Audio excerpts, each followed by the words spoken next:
How's it going, everyone? And I just want to extend an absolute incredible thank you for finally getting me over 1,000 subscribers.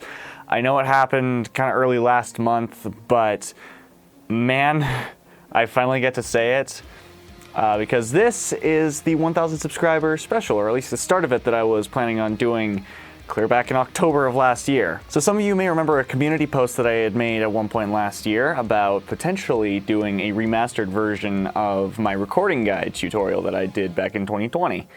My process has changed a lot since then, and I figured it would be worth updating you guys, especially considering that there's a lot of outdated information in the original recording guide. So what I'm going to do is I'm not going to skimp out on any single section of my process. I'm going to go through every single step in order, and I'm going to teach you guys everything that I know. But we're going to start this week by talking about preparation, getting the equipment that you need and all the software and stuff that you need, and deciding on songs and stuff like that. So let's start by taking a look at the equipment that you're going to need for this process. I've divided this into 4 levels so that way you can know what to prioritize, with level 1 being the most important and level 4 being the least important, but you could get anyway.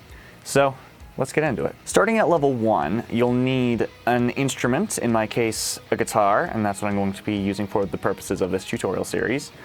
An amplifier, or something to amplify the signal. If you have an acoustic guitar, the guitar itself will do that for you. A microphone or a camera. A microphone if you're not planning on doing video content, or a camera if you are planning on doing video content. And of course, remember that your phone is pretty substantially good enough when it comes to making video content. DankPods does what he does with an iPhone. And finally, you'll want a computer of some variety. And your phone can count for that too if you don't intend on doing any editing. If you want to just record the video and then just upload it directly, then you can. I mean, I do that with Instagram stuff on occasion. I sometimes post me learning new songs or just new things that I'm working on, and I just record the video of it and just upload it directly. But if you're going to use a proper computer machine like I have, you don't need something that's super beefy.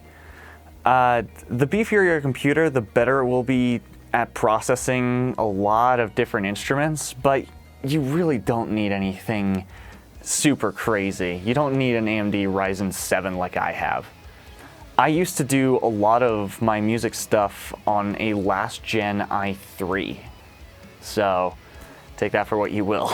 Next up on level 2 is going to be an audio interface and a digital audio workstation. An audio interface is sometimes called an A to D converter, and what that does is it takes a signal like from a microphone or a guitar, and it turns that from an analog signal into a digital signal that the computer can read, just ones and zeros. And you also need a DAW if you're going to be doing this, because a DAW is the central hub for where all of your recording stuff is going to be done. For the purposes of this tutorial series, I will be using Cubase, but there's things like Logic, Mixcraft exists. Reaper is free, and I recommend that to anyone who's trying to get into doing music production. Just get Reaper and try it out, and if you want to try something else, just get another DAW. GarageBand comes free with Mac systems if you want to use that. And Studio One is another one that I've used, and I quite like Studio One. But there are others, and I'll probably talk about some of them in the comments with some of you guys. So keep an eye out for me in the comments. And on account of an audio interface, you don't need anything super expensive.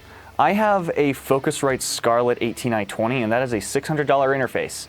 You don't need a $600 interface. The Scarlett Solo will do exactly what you need it to do. Next up on level 3, you just need more instruments. So let's say, like in my case, if I have one electric guitar, then I might want to get a bass guitar if I'm going to be doing like video game music like I do. I have a guitar that'll be used for rhythm and leads and maybe clean stuff, and then a bass guitar.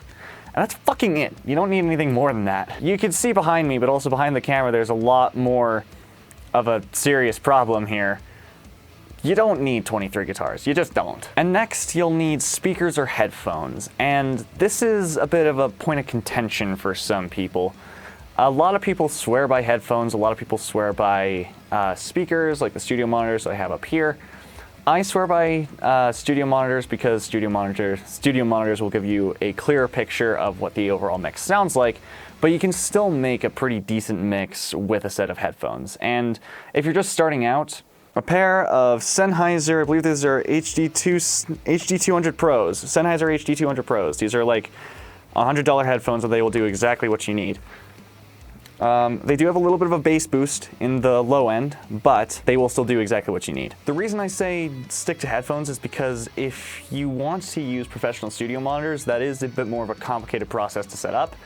And I don't want to tell you guys to buy studio monitors and then not show how to do that basic setup, because that's a bit more of an advanced segment of this, and I'm not going to be able to touch on everything for this series. And finally, on level 4, really this is kind of the only thing I could think to put on level 4, but a professional quality microphone. This is an Audio-Technica AT2020.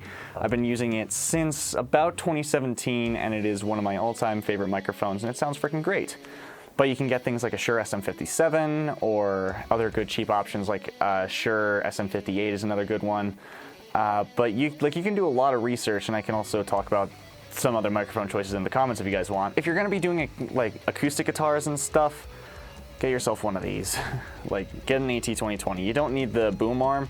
Get an AT2020 and a solid stand, and you are pretty much good to go. Now, beyond this is stuff that you'll need if you're actually going to be making videos out of this. If you're just planning on releasing the music, like, you could just release it for free on Newgrounds and nobody would care. But if you're actually planning on doing video to go along with all this music, then you'll want an editing software of some variety. For the purposes of this tutorial, I'll be using DaVinci Resolve. DaVinci Resolve is fucking great. You don't need anything more.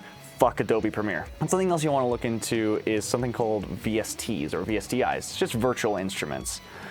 For instance, I use virtual drum kits because I don't have the space for a drum kit here. So look into, like, if you're doing metal covers like I am, and for the purpose of this tutorial it is a metal cover, look into a drum software. You can get MT Power Drum Kit is completely free. Easy Drummer has a lot of mix ready stuff. You can also use like Get Good Drums, but probably don't go for Superior Drummer if you're just starting out. Superior Drummer is really complicated and requires a basic understanding of drum mixing. Everything else that I've mentioned is all like has mix ready versions of everything. So if you want to go a bit more advanced with like different drum mics or not different drum mics, but different drum room mics or different overhead mics, then look into Superior Drummer. Now, obviously for the purposes of what my channel is, I'm going to be doing a metal cover, and that of course requires buying a guitar. Picking a guitar is something that is very personal to the individual, but what I can tell you is that don't listen to anyone who says that you should buy a guitar with a particular type of wood, a particular brand name on the headstock, a particular brand name on the pickups, or anything that is related or completely unrelated to the thing that makes the sound, which is the speakers. The reason I say this is that a guitar that I've used quite commonly in all my videos is a Schecter C6 Deluxe. That guitar is about $350 new. And it sounds fucking awesome. In fact, back when I was using it completely stock, it sounded fucking awesome. It's a great guitar, and it's made of basswood. So if anyone tells you that you need a particular brand or you need a particular type of wood in the guitar for like metal and stuff, don't fucking listen to them. Just buy something based off of if it appeals to you.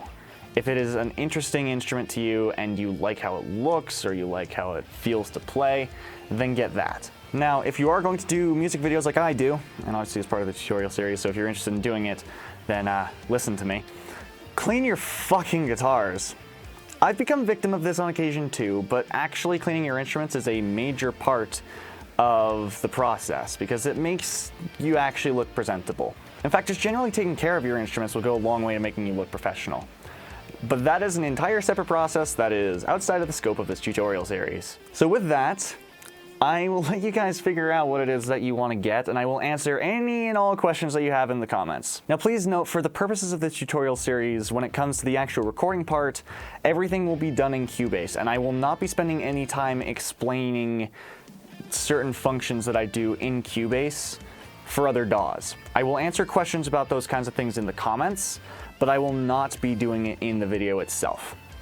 This is just to make sure that the videos aren't 55 minutes long each.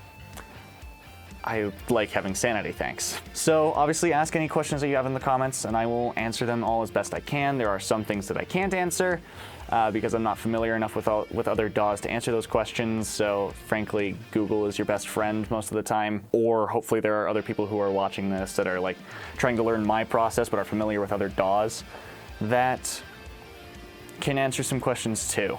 I'm not massively familiar with Reaper, so if there are any producers who use Reaper who want to know what my process is like, please answer questions about Reaper if you have the knowledge in Reaper enough to answer them. I'll let you guys get to it, look into all the things that you want to get, and I will see you guys next week for when I take a look at interface and DAW setup and creating guitar tones. So, thank you guys for watching. See you in the skies, Dragonites. All the best, and take care.